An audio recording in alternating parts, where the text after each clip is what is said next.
Hello students. तो last video में हमने ये डिस्कस किया था फ्रेंच रेवोल्यूशन के बारे में। French revolution chapter number 1 history class 9th। तो हाफ वीडियो मैंने कल कंप्लीट कर दिया था जो हमने लास्ट वीडियो शूट किया था, क्योंकि चैप्टर काफ़ी लेंथी है, काफ़ी इसमें टर्म्स हैं, काफ़ी पॉइंट्स हैं, काफ़ी टॉपिक टू डिस्कस है। दैट्स वाई एक वीडियो में वो कवर नहीं हो सकता था। मैं कंसेप्ट का ज़्यादा फोकस करता हूँ। दैट्स वाई ये रहा कि चाहे इस चैप्टर को 2 चाहे 3 वीडियो में कवर कर दें, ठीक है, पर समझ आना चाहिए, ठीक है। तो पहले मैंने मेन आपको पॉइंट बताए थे, आप देख सकते हो भी। हमने चैप्टर की इंट्रोडक्शन और यहाँ तक हमने टॉपिक कवर कर लिया था। इंट्रोडक्शन कर ली थी, French society during the late 18th century, ये टॉपिक कर लिया था। और ये वाला चैप्टर टॉपिक हमने शुरू करना है, outbreak of the French revolution. आज हम यहीं से मेनली करेंगे, पर ब्रीफली मैं पुराना जो हमने पिछले वीडियो में डिस्कस किया था उसके बारे में थोड़ा सा रिकैप्चुलेट कर लेते हैं। जल्दी जल्दी स्लाइड्स मूव होंगी, ठीक है, और कुछ ब्रीफ भी मैं करूंगा। चलो फर्स्ट स्लाइड पे चलते हैं। ये चैप्टर की इंट्रोडक्शन है। यहाँ पर रेवोल्यूशन का मीनिंग बताया गया और फ्रेंच रेवोल्यूशन का मीनिंग बताया गया। Happened in 1789। नेक्स्ट, ठीक है। ये प्रॉपर व्यू नहीं आ रहा, फ्रांस की लोकेशन दिखाई गई है ऑन द ग्लोब, ठीक है।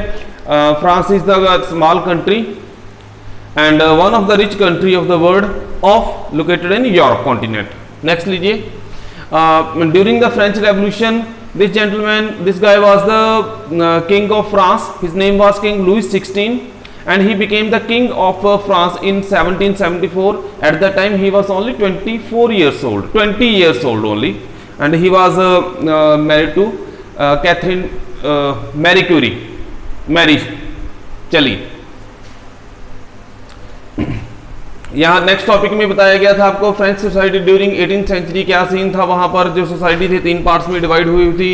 जो था राजा, जो किंग था, वो टैक्स इंक्रीज करने को के लिए विलिंग था, पर जो मनी लैंडर्स थे वो उस चीज़ के लिए रेट ऑफ इंटरेस्ट भी मांग रहे थे। नेक्स्ट, ये पिरामिड बताया था। एस्टेट 1 जो क्लर्गी थी, एस्टेट 2 जो नोबेलिटी थी, जो इन दोनों में नहीं आते, बाकी सारे थर्ड एस्टेट में डाल रखे थे। यहाँ रिच लोग भी थे और पुअर भी थे। यहाँ सारे के सारे लोग जो थे रिच थे, इनके पास पावर थी, प्रॉपर्टी थी, अधिकार थे, बट ये टैक्स नहीं पे करते थे। Only third estate was authorise was forced to pay the tax, ठीक है। नेक्स्ट, टैक्स किस तरह से कलेक्ट किए जाते थे? 2 डायरेक्ट टैक्स होते थे। एक डायरेक्ट टैक्स होता था तिथेस, और इसे कौन कलेक्ट करता था? चर्च। डायरेक्ट टैक्स दूसरा, पहले इसे कौन कलेक्ट करता था? स्टेट, यानी कि किंग। थर्ड, इनडायरेक्ट टैक्स में बहुत सारे और टैक्स थे, जिनमें से फॉर एग्जांपल आप साल्ट पर भी टैक्स लगाया गया था, यानी कि हर चीज़ पर टैक्स था। ये अभी किसी चीज़ में नहीं निकला कि हवा ना सांस लेने पे भी हो सकता है टैक्स लगा हो, गॉड नोस। अगर राजे का बस चलता वो लगा देता। चलिए, ये टैक्स इंक्रीज करने के कारण या उसकी सोसाइटी की पहले ही इतनी बुरी कंडीशन हुई थी, ये कुछ पॉइंट्स लिखे हुए हैं। पॉपुलेशन इंक्रीज हो गई थी, फूड की डिमांड बढ़ गई थी, ठीक है, और जो इसी कारण फूड का जो प्राइस है बहुत ज़्यादा इंक्रीज हुआ था, पर जो वर्कर्स थे उनके वेजेस है वो इंक्रीज नहीं हुए थे। और तो और एक फेमाइन आ गया था या ड्रॉट आ गया था, जिसके कारण क्रॉप फेल हो गई, तो हालत बहुत ज़्यादा लोगों की बुरी हो गई थी। चलिए, ये उसी चीज़ की एक्सप्लेनेशन है जो हमने लास्ट स्लाइड में किया था, ठीक है। नेक्स्ट लीजिए। क्या फ्रेंच रेवोल्यूशन होने से पहले कोई और रेवोल्यूशन हुआ था? यस, हुआ था, पर वो सक्सेस नहीं हो पाया। क्यों? क्योंकि उसमें सिर्फ थर्ड एस्टेट के रिच लोगों ने ही पार्टिसिपेट किया था। या उसके फेल होने का ये भी कारण है कि उन्हें उस रेवोल्यूशन के पास, रेवोल्यूशनरीज के पास कोई प्रॉपर और अच्छा लीडर नहीं था। नेक्स्ट, ठीक है। अब जो चेंज आना शुरू हुआ 18th सेंचुरी में with the result of industrial revolution as well, कि जो मर्चेंट थे या ट्रेडर्स थे वो काफ़ी रिच हो गए थे इंटरनेशनल ट्रेड के कारण, but they were considered in third estate only. तो यहाँ पर लिखा है मिडिल क्लास भी इस टाइम में अमर्ज हो गई थी। पहले 2 क्लासें ही हुआ करती थी, रिच और पुअर, पर during the 18th century the middle class was also emerged, ठीक है। People from third estate earn money by manufacturing और international trade. Point number 3, Some people were also doctor, teachers, lawyers, admin officials. Number 4, these people had a specific ideology and also provided the leadership. Next, ये educated middle class के बारे में है, ये उनके विचार लिखे हुए हैं, ठीक है। नेक्स्ट, ये मेन लीडर्स थे या फिलोसफर थे जो थिंकिंग रखते थे कि सोसाइटी 3 एस्टेट की बजाय अलग टाइप की होनी चाहिए। जैसे इन्होंने मोंटेस्क्यू ने बोला था कि जो पावर है एक ही हाथ में ना होने के नहीं होनी चाहिए, लेजिस्लेचर एग्जीक्यूटिव जुडिशरी के बीच में डिवाइड होनी चाहिए। ये बर्थ राइट्स को ये निगलेक्ट करते थे। जॉन लॉक है, जो जीन जैक्स रूसो है, ये बोलते थे कि गवर्नमेंट और आम लोगों के बीच में कॉन्ट्रैक्ट होना चाहिए। इन थ्योरीज पर बिलीव करते थे। नेक्स्ट, तो यहां से हमारा मेन पार्ट शुरू होता है, क्योंकि जो पहले अभी तक मैं बता के हटा हूं, that was the part of previous video, उसमें अच्छी तरह से डिटेल में बताया गया। अगर आपने रिकैप्सुलेट करना है उस वीडियो को आप दोबारा देख सकते हो। खैर, अब आते हैं हमारे मेन आज के टॉपिक पे, that is the outbreak of French revolution. Date याद रखिएगा, बहुत इंपॉर्टेंट डेट है, that is 5th of May 1789। यहां क्या हुआ था, पहले आपको मैं सीन बता चुका था कि जो गवर्नमेंट की ट्रेजरी थी दैट वाज टोटली एम्प्टी, खाली हो चुकी थी। क्यों? लॉन्ग वार्स जो चली हैं, जहां अमेरिकन वार ऑफ इंडिपेंडेंस को सपोर्ट किया अगेंस्ट इंग्लैंड, या फिर उनका जो पैलेस था पैलेस ऑफ वर्साइल्स, उसकी देखरेख के लिए, मेंटेनेंस के लिए बहुत ह्यूज अमाउंट ऑफ मनी खत्म हो रही थी, स्पेंड हो रही थी।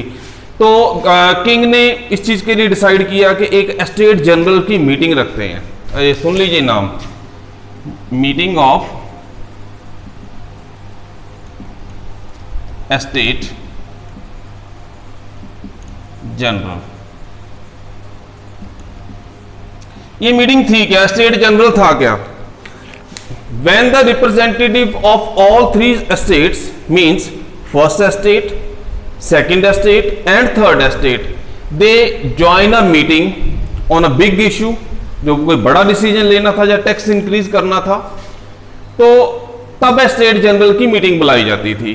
अब किंग ये मीटिंग क्यों बुलाना चाहता था? Because he was interested to increase tax. दूसरे तरफ थर्ड स्टेट के लोगों की हालत क्या थी? क्रॉप फेल होने के कारण लोगों को फूड भी नहीं मिल रहा था, और ऊपर से किंग टैक्स इंक्रीज करना चाहता था। तो क्या हुआ? King Louis called an assembly of state generals discuss about the new tax. Okay, attended by, ये तो बड़ा इंपॉर्टेंट है, attended by this meeting, state general meeting was attended by 300 representative of first state, 300 representative of second state and 600 representative of third state. अब शायद आपको देखने में लगता होगा 3 and 3 600 और इनकी वोट, इन दोनों की वोट मिला के बराबर है। नहीं, तो यहां पर स्टेट जनरल के पास फर्स्ट स्टेट के पास सिर्फ एक वोट थी, यानी कि 300 लोग सिर्फ एक ही वोट कर सकते थे, इंडिविजुअली नहीं, ग्रुप में। इनके पास एक वोट थी और इनके पास एक वोट थी। टोटल वोट कितनी होगी? 3 ओनली। अब ये आप इमेजिन करिए कि अगर टैक्स इंक्रीज होता है तो उसका इफेक्ट किस पे पड़ेगा? डेफिनेटली इन पे पड़ेगा, the people from the third state. क्यों? क्योंकि टैक्स तो इन्होंने पे करना था। इनका क्या? इन्होंने तो टैक्स नहीं पे करना था, ना फर्स्ट स्टेट ने पे करना था, ना सेकंड ने करना था। ये तो बोलेंगे इकट्ठे चोर चोर मसेरे भाई, ये तो बोलेंगे कि टैक्स इंक्रीज कर दो, कोई बात नहीं, क्योंकि इन्होंने कौन सा पे करना था। सो ये सीन था। मीटिंग हुई ऑन द डेट 5 मई 1789 को। कहां पे हुई? पैलेस वर्साइल पैलेस में हुई। अब यहां पर एक और सीन था। पीजेंट्स, आर्टिशियंस एंड वुमेन, इन 3 किस्म के जो रिप्रेजेंटेटिव थे थर्ड स्टेट के, इन्हें उस मीटिंग हॉल में आने की अनुमति नहीं थी। ठीक है, I repeat, peasants, artisans, women were not allowed to enter. They sent 40,000 letters through representatives. पर इन्होंने क्या किया, 40,000 लेटर्स जो डिमांड्स जो थी उसकी लेटर्स उन्होंने भेजे, किनके थ्रू भेजे, through their representative, who are the representative, the 600 representatives. Okay, तो फाइनली वोटिंग का टाइम आया। अब वोटिंग के टाइम में से एक और जबरदस्त चीज हुई थी। किंग जो चाहता था, या किंग लगा लीजिए या स्टेट 1 लगा लीजिए, स्टेट 2 लगा लीजिए,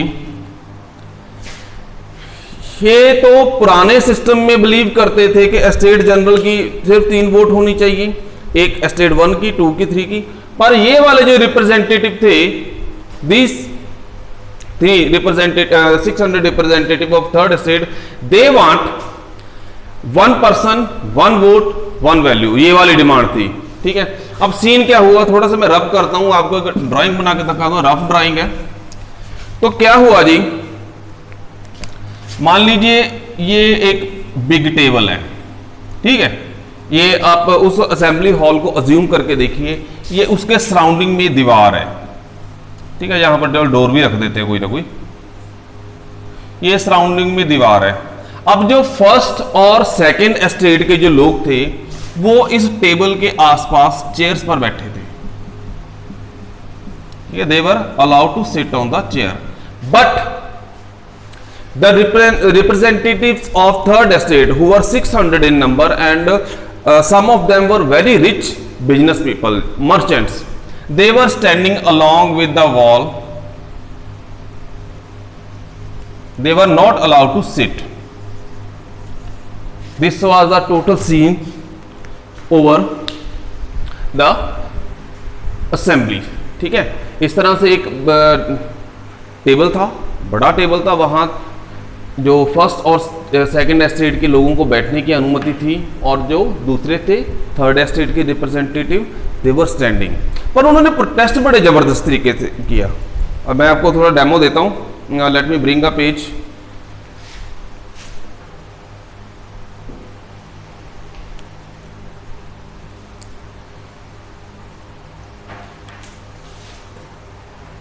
गिव मी स्लिप ओनली।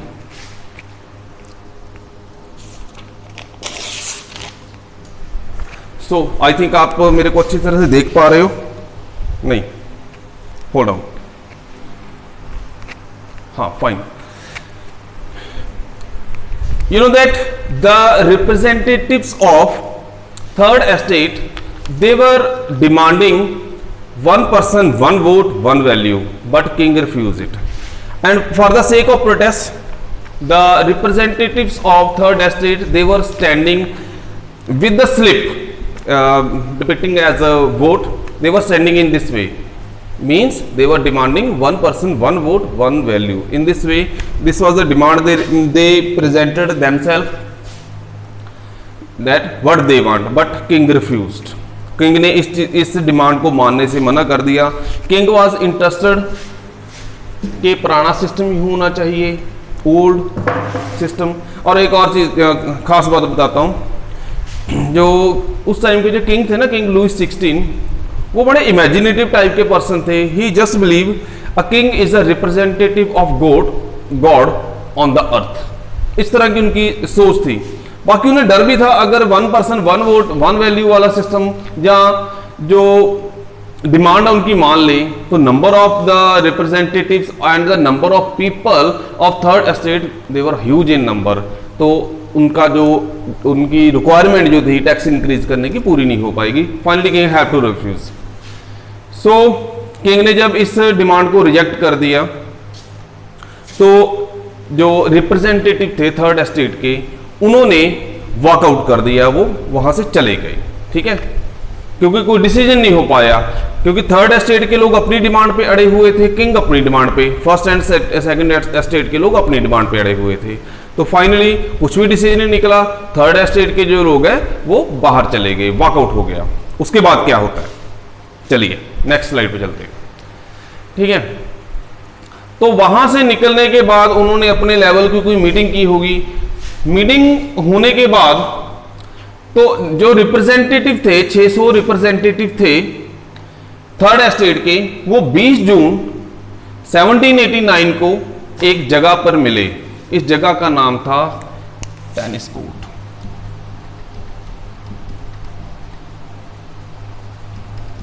ठीक है। पहले मैं ये पढ़ देता हूं, फिर मैं और डिटेल में बताऊंगा। Representatives of third estate assembled in Versailles national assembly. They wanted to draft constitution for France to limit the powers of king. While this assembly went on, the entire France was in turmoil. Severe winter and bad harvest. When people did not get food, angry women barged into shops. King ordered his troops to move to Paris. ठीक है जी, चलो मैं explain करता हूं। जैसे मैंने बताया कि जो रिप्रेजेंटेटिव थे वो फाइनली 20 जून को एक जगह पे मिले। उस जगह का नाम था वर्साइल पैलेस की एक जगह का नाम था टेनिस कोर्ट, जहां टेनिस का कोर्ट था। वहां उन्होंने असेंबल होकर ये डिसाइड किया कि हम अपना एक कॉन्स्टिट्यूशन ड्राफ्ट करेंगे जिसमें किंग की पावर्स को हमने लिमिट में लाना है, कवर करना है। ठीक है, otherwise king believe that king is the person who has unlimited powers, और थर्ड एस्टेट के लोग उसको लिमिट में लाना चाहते थे। और उस टाइम के दौरान बुरा ये हो रहा था, हार्वेस्ट बुरी थी, स्वेयर विंटर था। ठीक है, तो उसके कारण हार्वेस्टिंग प्रॉपर नहीं हुई, तो किंग ने ऑर्डर कर दिया ट्रूप्स को ऑर्डर कर दिया कि move to, troops means army को ऑर्डर कर दिया कि वो पेरिस में मूव करे और इस सारे के सारे जो प्रोटेस्ट को दबा दे, कुचल दे। नेक्स्ट स्लाइड पे चलते हैं। 14 जुलाई, ठीक है, ये this is a big day, ये नोट कर लेना तारीख। आउटब्रेक ऑफ फ्रेंच रेवोल्यूशन, तो मैं पहले पढ़ के सुनाता हूं। Angry crowd destroyed Bastille. Bastille एक जेल थी जी, ठीक है, तो उसे एक किस्म का सिंबल माना जाता था कि किंग की पावर शो करने के लिए वहां पर कैदियों को रखा जाता था। तो लोगों ने, भड़की हुई भीड़ ने सबसे पहले बस्टाइल पैलेस पर ही अटैक किया और वहां के जितने भी कैदी थे, ठीक है, मे बी पॉलिटिकल हो या क्रिमिनल हो, तो उन्हें छुड़वा दिया गया। शायद वो 7 ही थे नंबर में, ठीक है, क्योंकि सरकार के पास तो पैसा था नहीं किसी को फूड प्रोवाइड कर दे। There were many rumours in the rural that the king will send people to destroy the crop. गांव खेड़े में इस तरह के रूमर उड़ रहे थे कि किंग अपनी फौज को भेजेगा और सारी की सारी क्रॉप्स को खत्म कर देगा। Point number B, due to the fear of crops getting destroyed the rural people attached to chateau the castle of king. ठीक है, number next, people destroyed documents in the castle and took all the grains. जहां पर जो होता है ना हिसाब किताब रखा गया होता है, वो सारे के सारे लोगों ने वो जला दिया और वहां से जो ग्रेन्स है, जो फूड पड़ा था, वो भी लूट लिया। A lot of nobles fled from their homes even to neighbouring countries. बहुत सारे नोबल्स जो थे, मींस सेकंड एस्टेट के लोग, अपने घरों से भागे और साथ वाले पड़ोसी कंट्रियों में जाकर उन्होंने शरण ली। King Louis 16 gave up and recognise the national assembly. अब नेशनल असेंबली क्या थी? ये उसी थर्ड एस्टेट के लोगों का ग्रुप था जो कॉन्स्टिट्यूशन ड्राफ्ट कर रहे थे। और इस तरह से लिखा गया कि ये वाला इंसिडेंट होने के बाद किंग ने मान लिया कि जो नेशनल असेंबली जो कॉन्स्टिट्यूशन लिख रहा है उसे वो मान्यता या रिकॉग्नाइज करता है। ठीक है, number B, the king also accepted the constitution. King ने कॉन्स्टिट्यूशन को भी मान लिया जी, भी हाँ जो आप कॉन्स्टिट्यूशन लिख रहे हो वो सही है, I am agree with that constitution, जो भी लिखोगे मैं एग्री हूं। ठीक है, number 3, king agreed to limit his power. अब जब वो कॉन्स्टिट्यूशन ही मान लिया तो पावर तो ऑटोमेटिकली उसकी लिमिट में होगी, पर जो वो कॉन्स्टिट्यूशन में लिखा होगा भी किंग ने इतना टाइम हंसना है, इतना टाइम रोना है, वो लिमिट कर देगी उसकी पावर की। ठीक है, तो 14 को ही जो बड़ा कांड हुआ था, 14 जुलाई 1789, it is the day considered as the day of French revolution. Next, थोड़ा सा और आगे करते हैं। Feudal system of obligations and taxes were abolished. अब फ्यूडल सिस्टम मैंने क्या बताया था आपको? फ्यूडल सिस्टम में एक जमींदार होता था और वो जमीन का मालिक होता था। उसके अंडर जो होते थे वो होते थे फार्मर्स।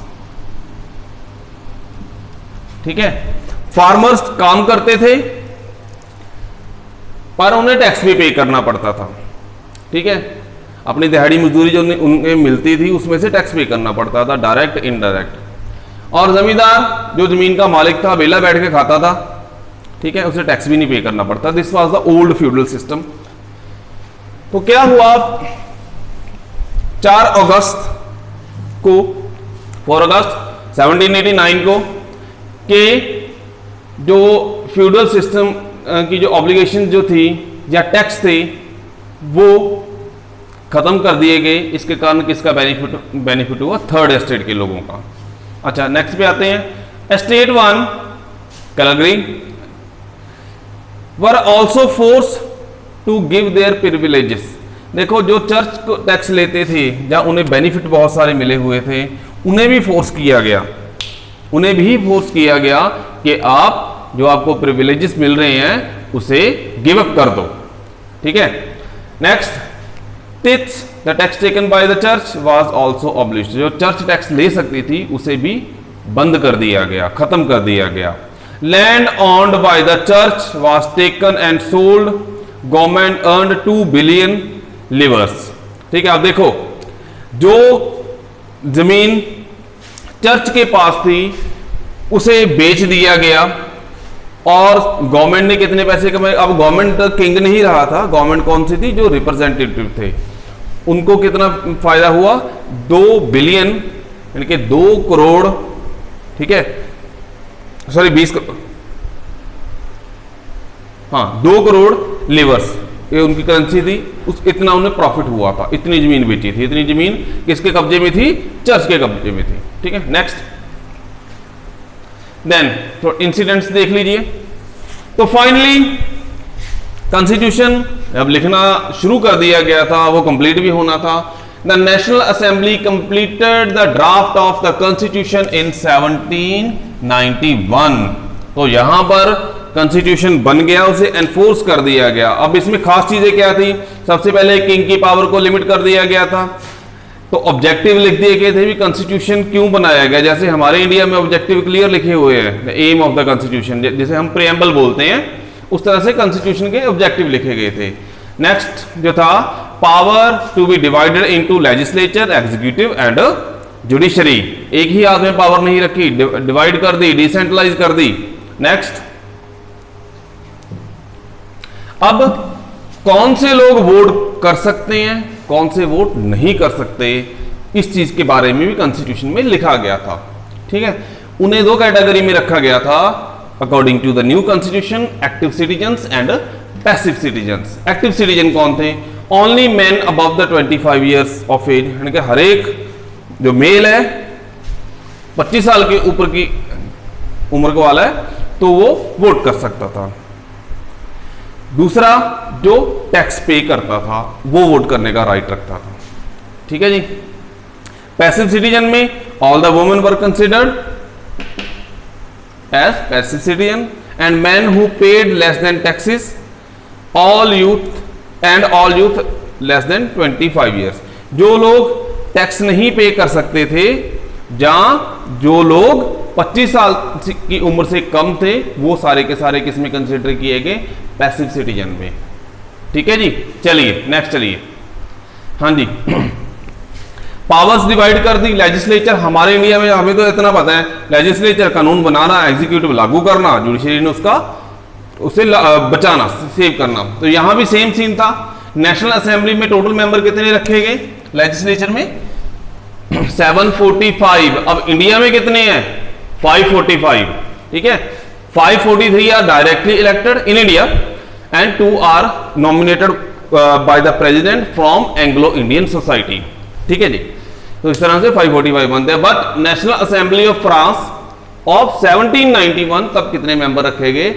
745 मेंबर्स। ठीक है, तो उस टाइम वोटर्स कितने थे? सारे 50,000, यानी कि 50,000 लोगों ने 745 लोगों को इलेक्ट किया नेशनल असेंबली में।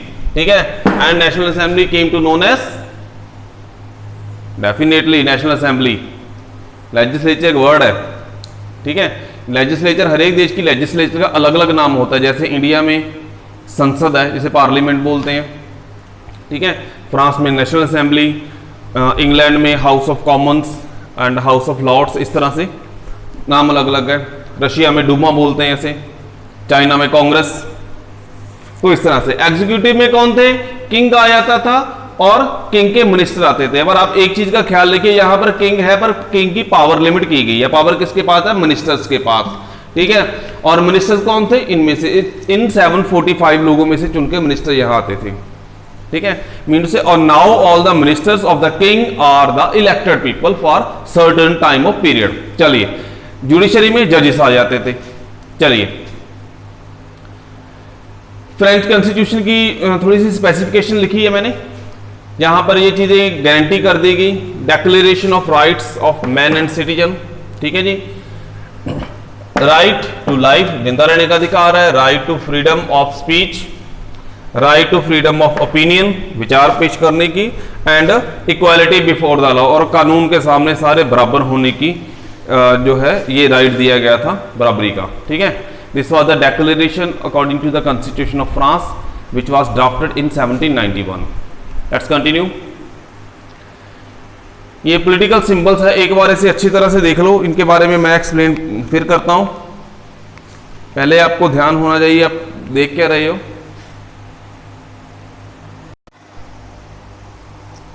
ओके स्टूडेंट्स, तो ये वाले जो सिंबल थे बहुत ज्यादा फेमस हुए थे during the times of revolution. हर एक सिंबल का अपना ही मीनिंग था, एक पर्टिकुलर चीज को रिप्रेजेंट करते थे। फॉर एग्जांपल ब्रोकन चेन, ये वाली है जो, इसका मीनिंग रखा गया था कि जो किस चीज को सिंबलाइज करता है कि जो गुलामी की जो बेड़ियां वो टूट गई, इनके किंग से पीछा छूट गया। बंडल ऑफ एरोस, ठीक है, ये यूनिटी को रिप्रेजेंट करता था। A snake is eating its tail, ठीक है। यहां इसका मीनिंग बनता था कि जो रेवोल्यूशन है ना तो उसकी कोई शुरुआत है ना उसका एंड है, वो कंटिन्यूअस है। नेक्स्ट देखते हैं, 10 सिंबल थे। इसे राजदंड बोला जाएगा, जैसे राजा के हाथ में जो स्वैगर स्टिक होती है ये वो है, ठीक है। सिंबल ऑफ रॉयल पावर को किया जाता था। और ये वाले जो है इक्वलिटी बिफोर द लॉ, ये उस चीज को रिप्रेजेंट करते थे, ठीक है। नेक्स्ट करिए, रेड कैप, ये सिंबल बना था जो स्लेव्स थे, when slaves became free those people used to wear red cap. Next, symbol of law, ये परी की फोटो बनाई गई थी। और यहां पर फ्रांस के 3 national colours red, white and blue को रिप्रेजेंट करते हुए इस लेडी की प्रतिमा को सामने किया गया। नेक्स्ट देखते हैं, इससे नेक्स्ट चलते हैं। एक स्लाइड बैक लेके आइए जरा। तो स्टूडेंट्स, यहां तक हमने टॉपिक जो कवर कर लिया आउटब्रेक ऑफ फ्रेंच रेवोल्यूशन का, ठीक है। तो उसके बाद हमने देखना है भी फ्रांस में एक बार जो है डेमोक्रेटिक गवर्नमेंट सेटअप हो गई, 745 मेंबर्स इलेक्ट हो गए और किंग की पावर्स लिमिट हो गई। किंग के जो मिनिस्टर थे they were the elected person from the national assembly. तो एक बार तो ये सारा सिस्टम बन गया, तो पॉलिटिकल चेंज क्या आया उसके बारे में डिस्कस करते हैं।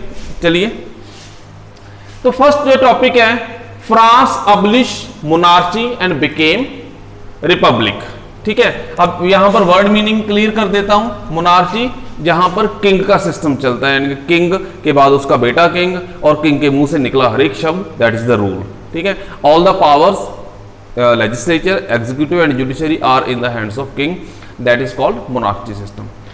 And France became a republic, republic country बन गया फ्रांस। रिपब्लिक मींस जो जिस कंट्री का जो हेड है वो एक इलेक्टेड पर्सन हो तो वो रिपब्लिक होता है। आपको थोड़ा सा बताता हूं एक चीज, आपको थोड़ा अच्छी तरह से पता लगेगा। अब देखिए, इंडिया डेमोक्रेटिक कंट्री है, England is democratic country but India is republic, England is not. Why? Because in India head of the state is the worthy the honourable president of India, वो हेड होता है। और England में country का head कौन है इस वक्त? Queen Elizabeth. तो क्वीन एलिजाबेथ कोई इलेक्टेड पर्सन नहीं है, दैट्स वाई इंग्लैंड डेमोक्रेसी होने के बावजूद वहां पर वो रिपब्लिक नहीं है। ठीक है, इंडिया का जो हेड है that is the president of India, president of India is the elected person, that's why India is a republic. यहां पर भी सेम था। ठीक है, अब देखिए number 1, king Louis 16 has signed the constitution but he was involved in secret negotiation with Prussia. हालांकि king Louis 16 ने एग्रीमेंट तो साइन कर दिया था, पर फिर भी वो साजिशें बना रहा था रशिया के साथ मिलकर कि दोबारा वही सिस्टम, जो ओल्ड फ्यूडल सिस्टम एस्टेब्लिश किया जाए। King wanted the neighboring countries to help him to gain power. All the neighboring kings were planning to send combined armies to reinstate monarchy back in France. अच्छा, दूसरे जो neighbouring country थे वो भी उसकी help कर रहे थे कि फ्रांस में मोनार्की दोबारा सेटअप हो जाए। वो क्यों हेल्प कर रहे थे? क्योंकि उन्हें भी इस चीज का डर पड़ गया था कि कहीं हमारे देश में या उनके देश में भी डेमोक्रेसी ना सेटअप हो जाए और किंग की पावर लिमिट ना हो जाए। That's why these people were helping king Louis 16। चलिए, in 1792 national assembly declared war against Prussia and Austria. अब यहां पर खास चीज है, ऑस्ट्रिया की जो क्वीन थी, सॉरी प्रिंसेस थी, she was the wife of Louis 16। उसका नाम आपको मैंने बताया था मैरी। ठीक है, मैरी एंटनी। 1792 में नेशनल असेंबली फ्रांस ने डिक्लेयर कर दिया war against Prussia and Austria. फिर क्या होता है? Thousands of volunteers came up to join army. देखो यहां सीन क्या टोटली डिफरेंट बन रहा है। पहले आर्मी में जबरदस्ती ज्वाइन करवाया जाता था, यहां पर वॉलंटियर तौर पर वो शामिल हुए थे। ठीक, people saw it as the war of common people against monarchy. लोग इसलिए वॉलंटियर तौर पर शामिल हुए थे, उन्हें लगता था this is the war against monarchy. ठीक है, D part, volunteers from Marseilles sang a patriotic song, now the national anthem of France. जो उन्होंने आते आते एक पेट्रियोटिक सॉन्ग गाया था, वॉलंटियर जो मार्सिलीज से आए थे, और आज के टाइम में वो फ्रांस की नेशनल एंथम बन गई है। ठीक है, जैसे हमारे इंडिया की कौन सी है सबको पता है। चलो नेक्स्ट चलते हैं। Opinion about revolutionary wars. ठीक है, रेवोल्यूशन जैसे आपको मैंने सिंबल दिखाया था, snake eating its tail. Revolution start कहां से होता है, एंड कहां है, कंटिन्यूस है, वो चीज को डिपिक्ट करता है। Opinion about revolutionary wars, the wars brought economic difficulties to the people. ये तो बिल्कुल सत्य वचन है, बिल्कुल ही, कि अगर वार होगी तो पैसे का खर्चा बहुत ज्यादा हो जाएगा और इसके कारण इकोनॉमिक डिफिकल्टीज बढ़ जाएगी आम लोगों की। Men were fighting as soldier, जो मर्द थे वो फाइट कर रहे थे सोल्जर्स की तरह। जो वुमेन थी they were earning money look after the families, और जो वुमेन थी वो घर परिवार चला रही थी। Largely poor people were not happy with the outcomes of the war. यानी कि पहले तो लोगों ने बड़े चाव से वॉलंटियर बन के वार में चले गए, पर जो कॉमन पीपल को क्या फील, लार्जली गरीब लोगों को क्या चीज़ फील हुई कि ये वार का कोई फायदा हुआ है या नहीं हुआ। डेफिनेटली नुकसान ही हुआ होगा, वार का तो कभी फायदा होता ही नहीं, नुकसान ही होता है। चलिए फिर क्या होता है, ये अलग अलग दो व्यूज यहां दिए गए हैं। Opinion about the revolutionary wars, यानी कि रेवोल्यूशनरी वार्स आप सिंपली वही समझिए कि when the national assembly of France war fighting against other countries where the monarchy type of government. ठीक है, तो व्यू वन था revolutionaries is done, revolution is done. ठीक है, there should be peace now, revolution जो होना था हो चुका है, अब शांति होनी चाहिए। ओपिनियन टू था रेवोल्यूशन इज इनकम्प्लीट, अभी रेवोल्यूशन कंप्लीट नहीं हुआ, अभी और पूरा करना है। ठीक है। Everyone did not get equal power, हर किसी को बराबर पावर अभी तक नहीं मिली, ठीक है। तो क्या हो रहा है, people started debating issues on the public interest, लोग आपस में ही चर्चा करने लगे ग्रुपों में, ठीक है, पब्लिक प्लेसेस पर। Many political clubs came up with different issues, बहुत सारी छोटी छोटी पॉलिटिकल पार्टीज बन गई या पॉलिटिकल क्लब बन गई, और हर क्लब के पास एक अपना ही ओपिनियन हुआ करता था। और सबसे ज्यादा जो मोस्ट फेमस हुआ, जब मोस्ट सक्सेसफुल इस तरह का पॉलिटिकल क्लब बना, इट वाज जैकोबिन्स क्लब, ठीक है। ये अंडरलाइन भी किया हुआ, खैर मैं थोड़ा सा इसे और हाईलाइट कर देता हूं। ये नोट बहुत इंपॉर्टेंट चीज है, आगे रीजन ऑफ द टेरर इसी कर पाएंगे।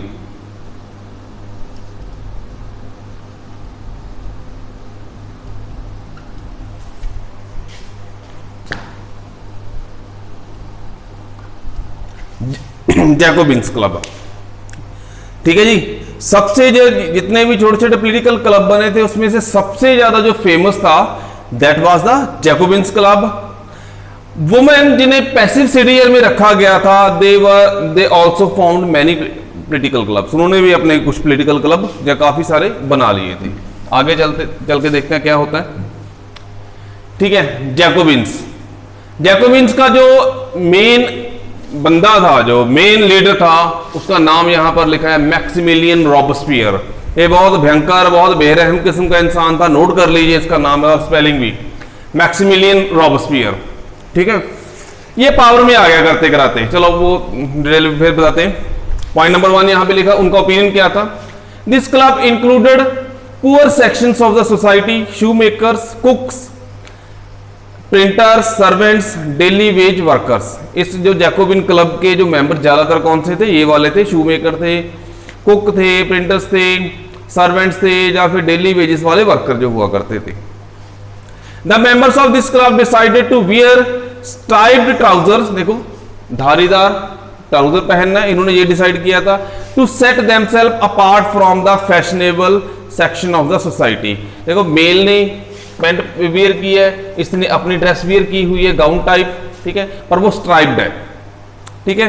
These people wore red cap to abolish to symbolise liberty, ये लाल कलर की कैप पहनते थे, इन्होंने पहनी हुई है, थोड़ा सा यहाँ कलर कम दिखाई दे रहा आपको। Women were not allowed to do so, ठीक है। नेक्स्ट चलिए, जैकोबिन्स की खास चीज, 10 अगस्त 1792 में जैकोबिन्स ने क्या किया, they attacked the palace of Tuileries, ठीक है।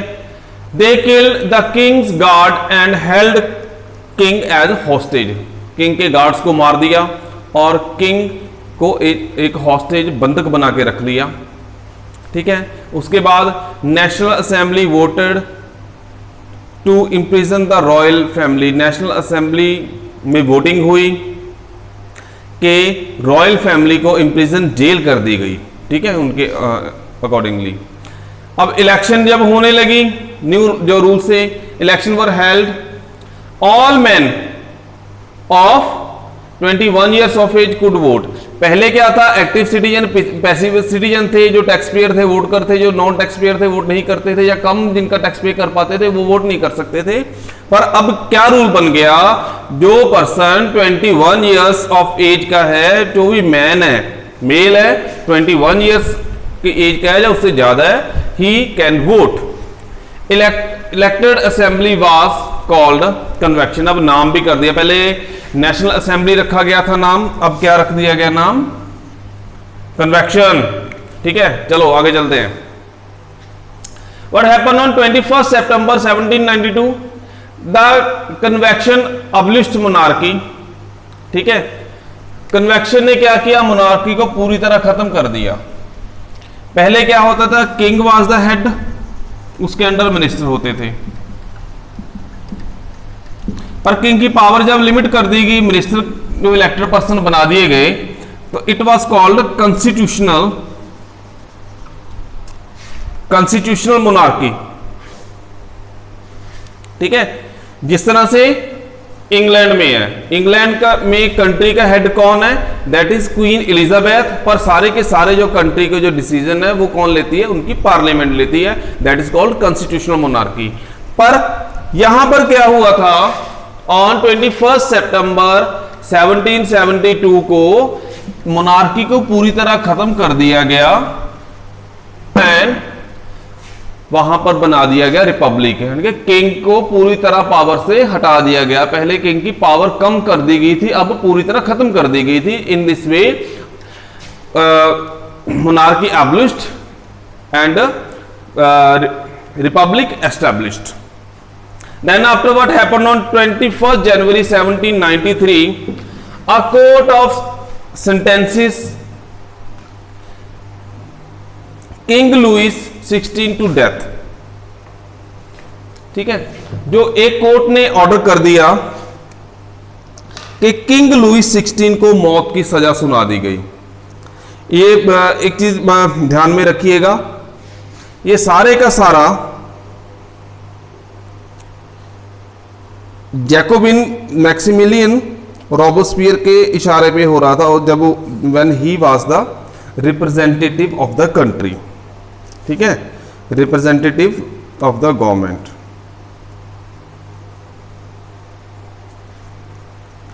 ठीक है, उसे मारने का तरीका क्या था? उसे क्या किया गया था?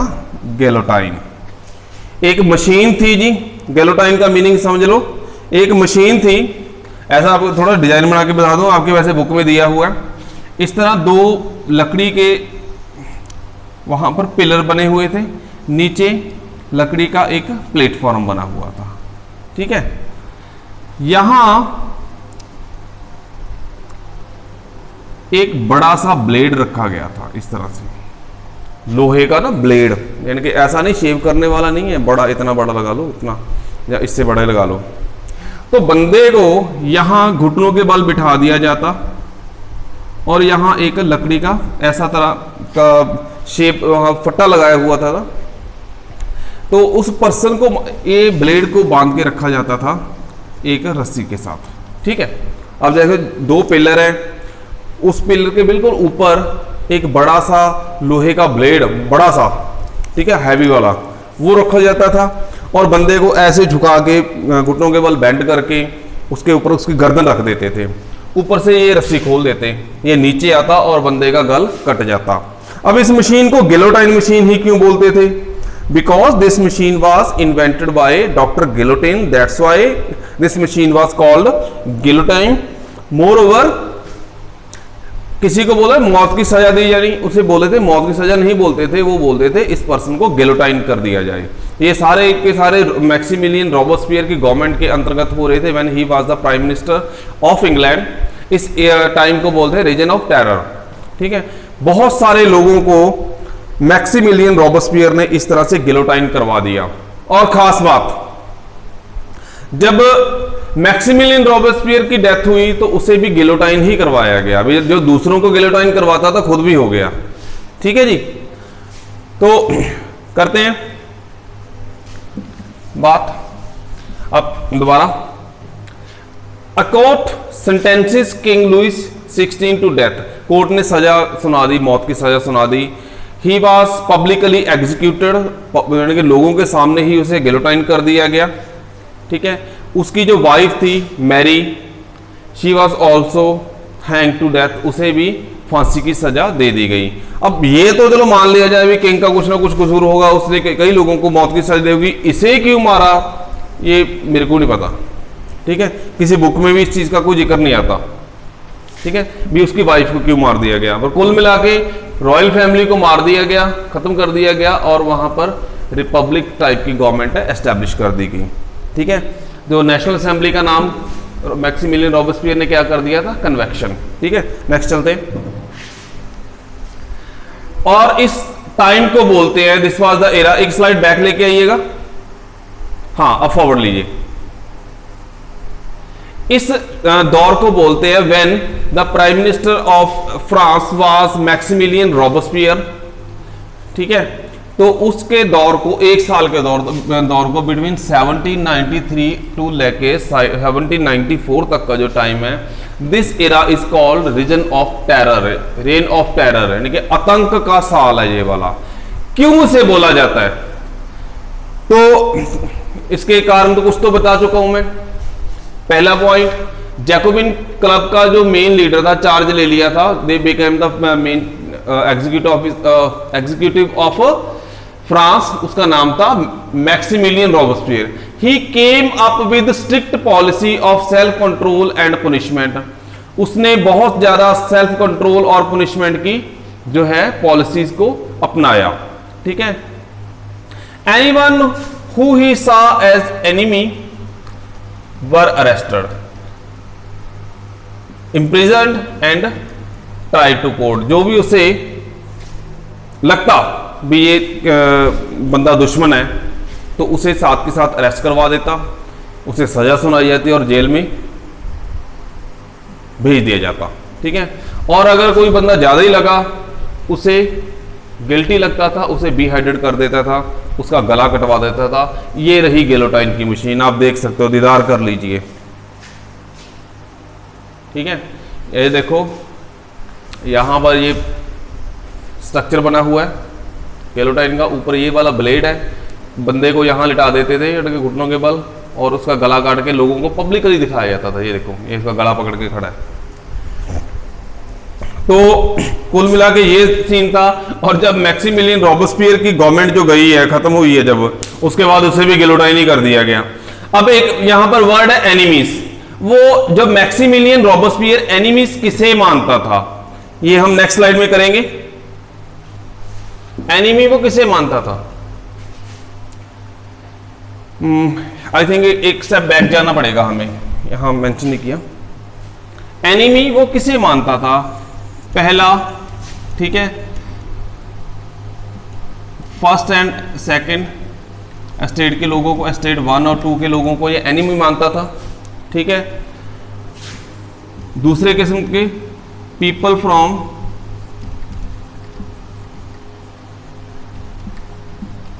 अदर पॉलिटिकल पार्टीज, मैं शॉर्ट में लिख रहा हूं, पीपी मींस पॉलिटिकल पार्टीज, उन लोगों को भी एनिमी मानता था। और तीसरे जो लोग थे जिसे एनिमी मानता था, सम पीपल